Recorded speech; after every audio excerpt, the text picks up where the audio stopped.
आज हमारे सामने सारे खटीक समाज के और हिंदुत्व के सारे संगठनों के प्रमुख हमारे साथ खड़े हैं। तो अभी एक और धमकी दी गई है सर तन से जुदा। तो आप बताइए, आप खटीक समाज से भी हैं, वरिष्ठ नेता भी हैं, तो कैसे क्या घटनाक्रम हुआ? साथियों, मैं इंजीनियर शैलेंद्र चौहान, राष्ट्रीय उपाध्यक्ष अखिल भारतीय खटीक समाज। मेरे साथ नवयुग मंडल के ललित जी हैं और कैलाश जी है, और हमारे पंच महासभा के सलाहकार मंडल के रामलाल जी चौहान हैं। साथ में प्रेमचंद जी है, बहन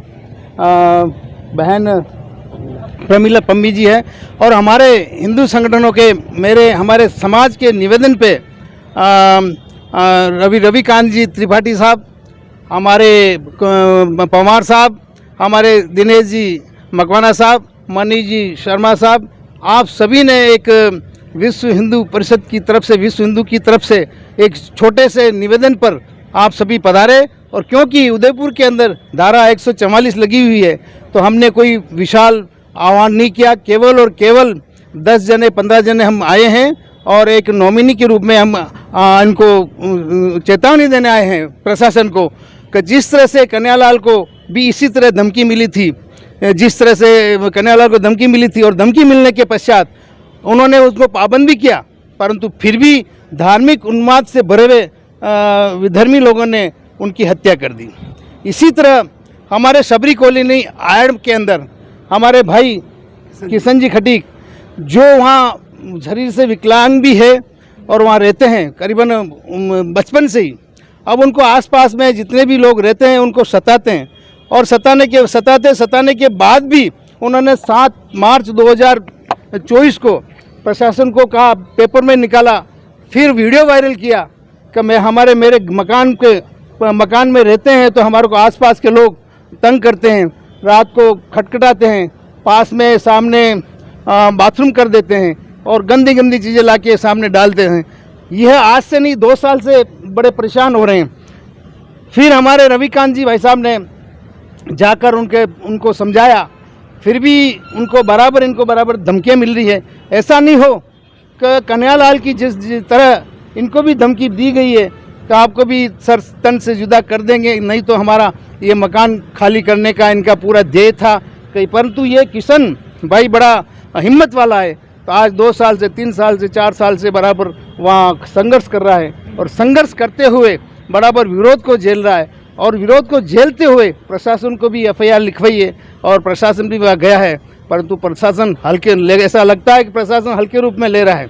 परंतु प्रशासन को मैं समय रहते बताना चाहते हैं कि आप कड़ी कार्रवाई करो, वरना कोई ऐसा हादसा दोबारा ऐसा नहीं हो जाए जो उदयपुर के अंदर अशांति फैल जाए। और मैं तो एक ही निवेदन करना चाहता हूँ आप सभी हिंदू भाइयों से, सभी हमारे उदयपुर के निवासियों को, कि शांति आपने बनाई रखिए, प्रशासन हमारा सहयोग करेंगे। तो ये भाई हमारा किशन खटीक जो ऐसी स्थिति में है, जो बराबर संघर्ष कर रहा है, बराबर हमारे समाज के अंदर आके इन्होंने मीटिंग की, हमने समाज वालों ने, कि इसको पूरी प्रोटेक्शन मिलना चाहिए। और प्रोटेक्शन हमारी तरफ से तो नहीं, पर प्रशासन की तरफ से प्रोटेक्शन मिले तो उनको एक आश्वासन मिलेगा, उनको रहने के लिए जगह मिलेगी। इनका पूरा परिवार अकेला परिवार है, और चारों तरफ से मकान गिरे हुए। इनका एक ही आशय होता है कि ये मकान खाली करे, और तो इन लोगों को बसने का मौका मिले। आइए हमारे साथ किशन जी खटीक, जिनके साथ ये वाकया हुआ है, सर तन से जुदा, आपको इसी क्या धमकी दी गई, आप बताइए। मैं तो ये कहना चाहूँगा कि इतनी धमकी है कि अभी काफ़ी सालों से मुझे मिल रही है, ये मतलब कि तुझे माँ ये कर दूंगा वो कर दूंगा। लेकिन ये स्टार्टिंग वहाँ से हुई, जो टेम्पो उन्होंने देखा कि ये मकान नहीं बेच रहा है और यहाँ पे रोड निकल रहा है, तो उस समय फिर उन्होंने पूरी इनकी मीटिंग बनाई, और फिर उसकी शायद किसी तरीके से वहाँ पे एक जना वो टेम्पो अपने घर के पास खड़ा किया। तो फरवरी का टाइम है, और वो भी तो उस समय ये टेम्पो खड़ा किया अपने घर के पास। मैंने उसको बोला कि टेम्पो भाई आगे रख दे, और तो वो उसने कहा कि क्यों रखूं, ये तेरे बाप की सड़क है क्या, या मैं रखूंगा। फिर मैंने कहा भाई मैंने तो सीधी तरह से बात की है कि आगे रख दे, मेरा मकान है और मैं यहाँ पे सब जने डिस्टर्ब होते हैं, तो अगर तो उसने कहा रात भर खड़ा रहेगा और तू जो करना है जो करके देख ले। तो फिर उसके बाद 1 से 2, 2 से 4, 4 से 5 और 8 जने हो गए। 8 से फिर वो जैसे हुए तो फिर वो उनका ये मेरा प्लॉट है, अब तू इसकी तेरी में हिम्मत हो या तेरे किसी में भी हिम्मत हो। वो प्लॉट किसका है वास्तव में? वो प्लॉट मोहम्मदन का है तो वो झूठ बोल के, लेकिन उसके रिश्तेदार का है, लेकिन वो प्लॉट अपना बताते हुए उसने कहा टेम्पू यहाँ रखो और किसकी हिम्मत है जो यहाँ पे है, अब किसकी हिम्मत हो तो बुला के देख ले। तो फिर मैंने कहा कि चलो ये ठीक है। तो फिर उसके बाद ये और आगे मतलब 8 से फिर उसने 10 15 20 ऐसे हुए।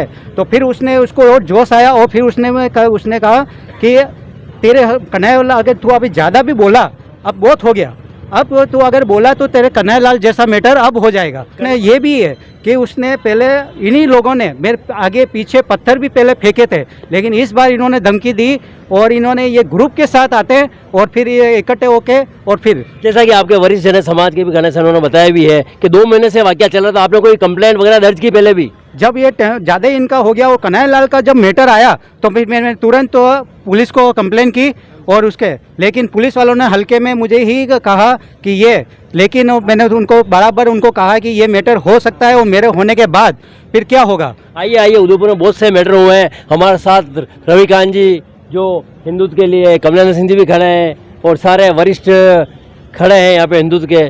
तो हम आपसे जानना चाहेंगे, आप जैसे बता रहे आपके नोटिस में भी मैटर है, तो कैसा क्या हुआ, आगे क्या होने वाला है?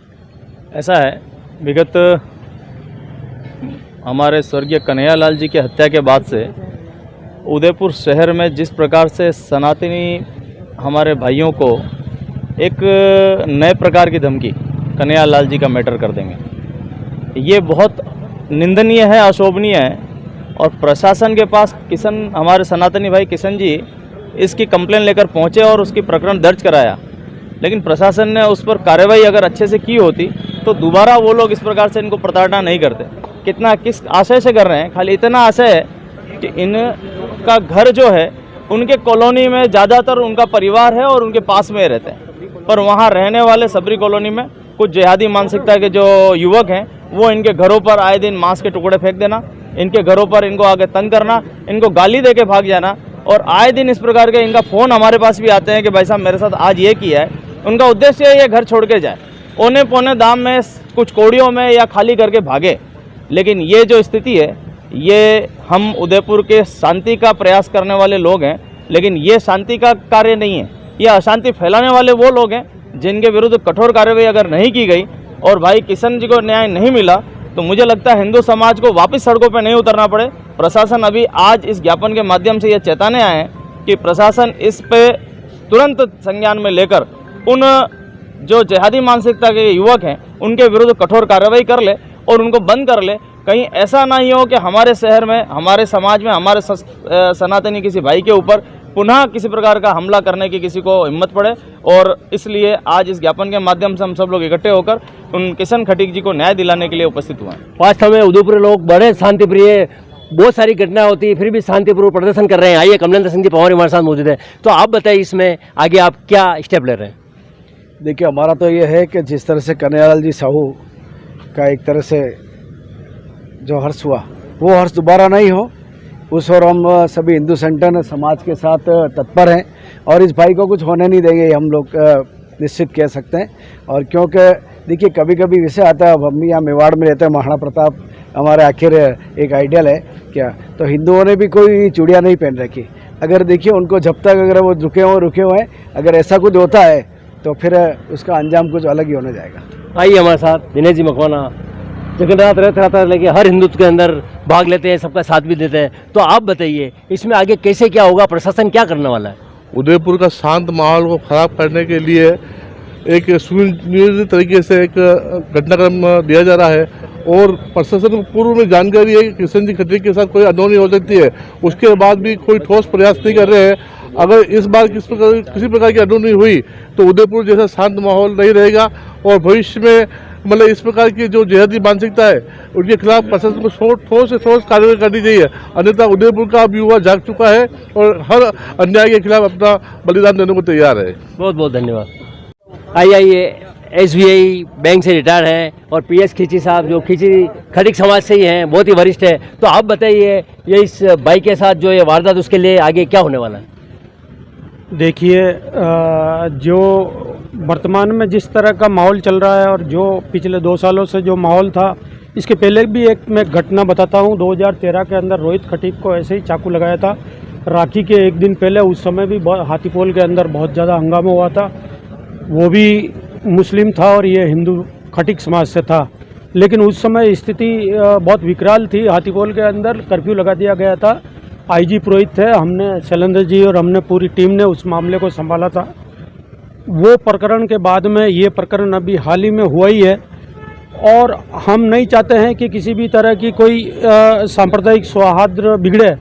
लेकिन अगर कोई इस तरह का उदाहरण देके और इस तरह की बात करके अगर उकसाने की कार्रवाई करेगा तो फिर खटीक समाज और हिंदू समाज फिर पीछे नहीं रहेगा। हम ऐसी स्थिति को पैदा नहीं करना चाहते और ये पुलिस को इन्होंने रिपोर्ट दर्ज भी करवा दी, FIR दर्ज करवा दी है, लेकिन कार्रवाई नहीं हुई है। ऐसा ही मामला कन्हैयालाल के प्रकरण में भी था, उसमें कार्रवाई नहीं हुई थी तो वो बहुत बड़ा उदयपुर को भुगतान भरना पड़ा था और यही स्थिति अभी क्रिएट हो रही है। इसलिए हम चाहते हैं पुलिस प्रशासन से कि इमीडिएट कार्रवाई करके इसको तुरंत उसको पाबंद किया जाए, नहीं तो आगे स्थिति और बिगड़ने के कोई चांस होंगे तो फिर जिम्मेदार प्रशासन और पुलिस रहेगी। रामजी चौहान पंच महासभा के अध्यक्ष भी हैं, बहुत ही वरिष्ठ हैं, तो खटीक सभा में ये हो रहा है आगे, तो उसका आप क्या चाहते हैं, आप क्या कहना चाहते हैं? शांतिपूर्वक, और हम बार बार प्रशासक साहब को, SP साहब को ज्ञापन देने आए हैं। उसका ज्ञापन का हमारे खटीक समाज को न्याय मिले और ये है, हम नहीं चाहते हैं कि भाई कोई आपसी में हिंदू दंगा हो, ऐसा हो, हम नहीं चाहते। हम चाहते हैं शांतिपूर्वक से हमारे आदमी को न्याय मिलना चाहिए। वास्तव में शांतिपूर्ण न्याय मिलना चाहिए। पुलिस प्रशासन सारा लगा हुआ है। अभी पिछले हम बहुत समय से देख रहे हैं पूरा प्रशासन लग के ऐसा कोई वारदात आपस में लड़ भिड़ जाए, उसको हम भी आपसे उम्मीद यही करते हैं, निवेदन करते हैं कि आगे पूरी शांति व्यवस्था कायम रहेगी।